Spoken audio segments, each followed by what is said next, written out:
आपके अपने YouTube channel news times को सब्सक्राइब करें और साथ ही डेली अपडेट के लिए बेल आइकॉन जरूर दबाएं। नमो बुद्धाय।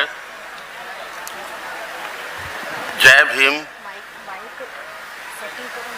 कौन सा?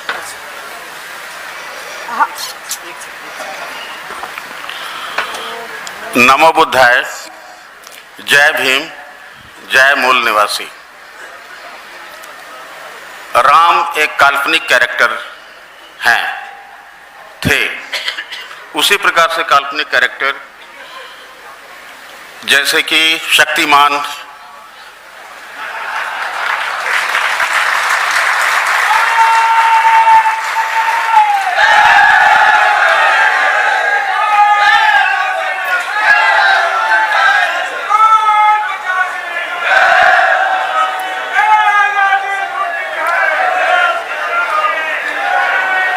वैसे ही काल्पनिक कैरेक्टर जैसे कि शक्तिमान, सुपरमैन और स्पाइडरमैन वगैरह वगैरह कॉमिक कैरेक्टर्स। कारण एक वैज्ञानिक होने के नाते मैं ये कह सकता हूं, राम का कोई साइंटिफिक एविडेंस नहीं है, ना तो इतिहास में है ना ही विज्ञान में है। विज्ञान इन द सेंस आर्कियोलॉजी, पुरातात्विक विज्ञान। हम आस्था की बात नहीं करते हैं, हम अंधविश्वास की बात नहीं करते हैं, हम विज्ञान में विश्वास रखते हैं। मूल निवासी विज्ञान में विश्वास रखते हैं। जो सच्चाई है, जो सत्यता है, हम उसकी बात करते हैं।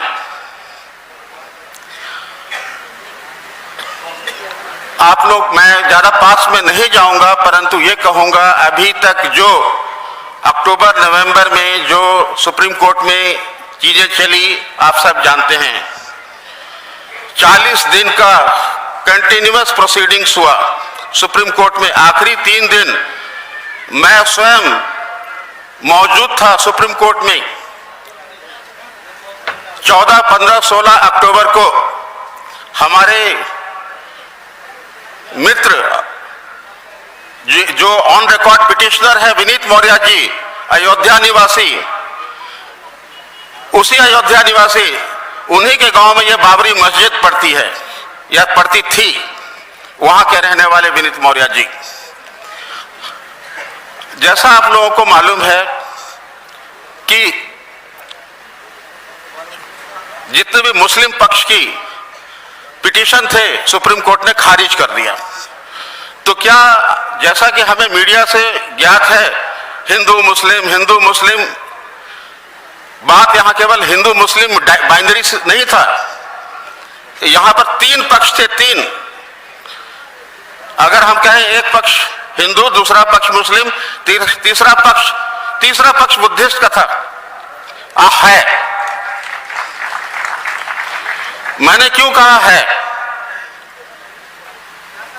अंतिम दिन हमारा जो बुद्धिस्ट पिटीशन जो हमने क्लेम किया था, Vineet Maurya versus union of India, ये विनीत मौर्य वर्सेस हिंदू या मुस्लिम नहीं, Vineet Maurya versus government of India, उसमें हमने ये क्लेम की थी की है कि अयोध्या एक बौद्ध स्थल है, एक बौद्ध हेरिटेज है,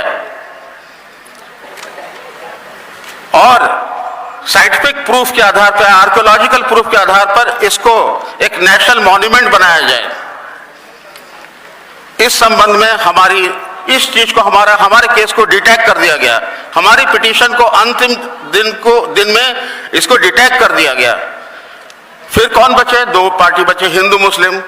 उसके बाद में जब फैसला 9 नवंबर को आया तो सुप्रीम कोर्ट ने मुस्लिम पक्ष को बिल्कुल धाराशायी कर दिया, बिना प्रॉपर रैशनल तार्किक कुछ करते हुए, कुछ भी कारण, सॉलिड कारण ना देते हुए ऐसे ध्वस्त कर दिया। सुप्रीम कोर्ट या संविधान आस्था से नहीं चलती है, ब्लाइंड बिलीफ से नहीं चलती है, परंतु ऐसा हुआ। खैर, मुस्लिम पक्ष ने अभी अपना रिव्यू पिटीशन फाइल किया, उसको भी इन लोगों ने खारिज कर दिया। अब क्या है, हमारा हुआ था डिटैग।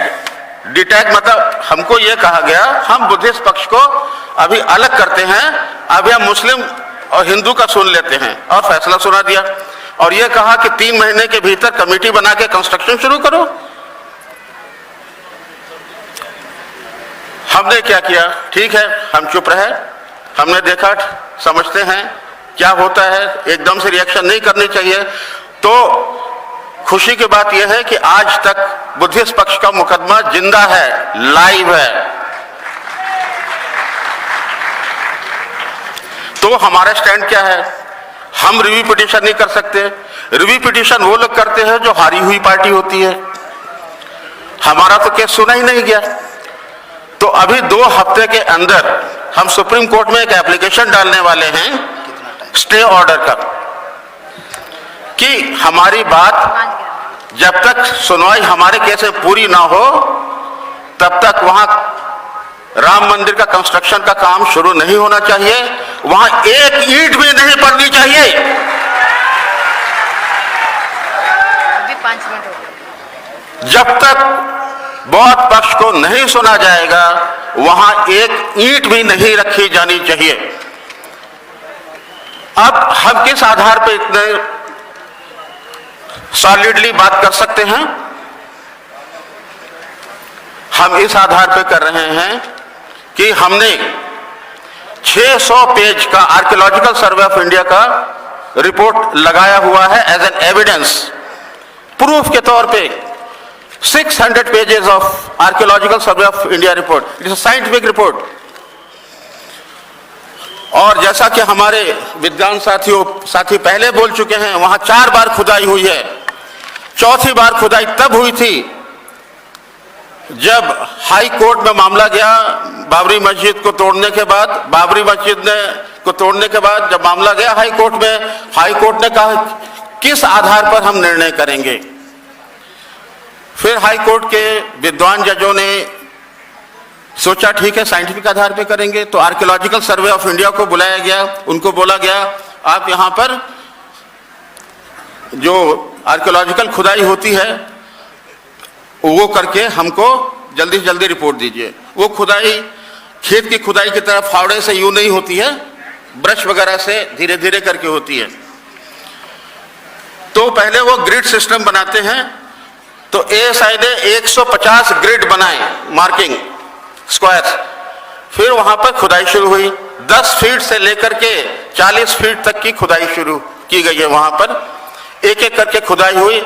150 में से जब 50 गड्ढों की खुदाई हो गई, सब जगह निकले बुद्ध ही बुद्ध। जहां देखो बुद्ध ही बुद्ध। यहां तक कि अशोक काल में जो बौद्ध अस्थि को एक छोटी सी डिबिया में जिसपे पाली में एंग्रेव लिखी हुई होती है वो भी निकली है वहां से। वैसी ही एक डिबिया जो वैशाली में निकली थी पटना के म्यूजियम में रखी हुई है, कोई भी जाके वहां देख सकता है। सेम चीज, सिमिलर चीज वहां से भी निकली है। तो ये हमारे प्रूफ है। जब हमारे 150 में से 50 गड्ढे पूरे हो गए और सब जगह हर जगह बुद्ध ही बुद्ध निकले, तो सरकार ने खुदाई आगे रोक दी। हाई कोर्ट भी चुप, हर जगह तो बुद्ध निकल रहा है, राम कहीं नहीं, लक्ष्मण कहीं नहीं, सीता कहीं नहीं, हनुमान कहीं नहीं। तो ब्रीफ में मैं ये कहना चाहता था कि वो एक बौद्ध स्थल है। हिंदू मुसलमान का जो झगड़ा था 3.25 एकड़ का था, 2.7 एकड़, 2.77 एकड़ प्रिसाइजली। जबकि हम लोगों का क्लेम है, बुद्धिस्ट क्लेम है 71 एकड़ स्टार्टिंग विद, और वो 100 से ज्यादा पार हो जाएगा अगर खुदाई की गई तो आर्कियोलॉजिकल तरीके से। तो ये कहना था। आगे थोड़ा मैं हिस्ट्री में जाऊंगा। हिस्ट्री ऐसा है, ये अयोध्या डिस्प्यूट हुआ शुरू कब से, जब पहली गदर हुई 1897 में, 1857। उसमें हमारे देश के गद्दारों ने, हमारे देश के गद्दार कौन है हिस्टोरिकली? ब्राह्मण, सब जानते हैं। उन लोगों ने अंग्रेजों का साथ दिया था जम के। जब अंग्रेज फिर से जीत गए तो उन लोगों को रिवार्ड दिया, थोड़ी बहुत मनमानी करने दी। तो 1858 में इन ब्राह्मणों ने बाबरी मस्जिद के सामने एक थोड़ी सी जगह घेर ली और उसको राम चबूतरा घोषित कर दिया। उसके बाद में ये झगड़ा शुरू हुआ। 1885 में ये मामला फैजाबाद डिस्ट्रिक्ट कोर्ट में गया। उसके बाद ये मामला आगे बढ़ता रहा। 22 दिसंबर 1949 को इन ब्राह्मणों ने बाबरी मस्जिद के बीच वाले डोम के नीचे राम की मूर्ति रख दी और बोलने लगे राम यही पैदा हुए थे। बाकी कितने झगड़े हुए हम सबको मालूम है। बस मैं इस बात से कंक्लूड करना चाहता हूं, एक इंपॉर्टेंट चीज, जब मस्जिद वहां बनी थी मुसलमानों को नहीं मालूम था नीचे क्या है, क्योंकि वो टूटी फूटी जगह थी, जंगल हो गया था। तो मुसलमान निर्दोष है उस जगह के बारे में। जो जंगल ऐसी जमीन थी उस पर बना दी मस्जिद, कई सौ साल पहले वो ढक दी गई थी तोड़ करके। तो उसमें मुसलमानों का कुछ बुरा कर्म नहीं है, उन्होंने कुछ नहीं तोड़ा, उन्होंने बैरन जमीन पर ही बनाई, वो अलग बात है, नीचे बहुत अवशेष हैं। तो बस मैं ये कह करके कंक्लूड करता हूं। नमो बुद्धाय, जय भीम, जय मूल निवासी।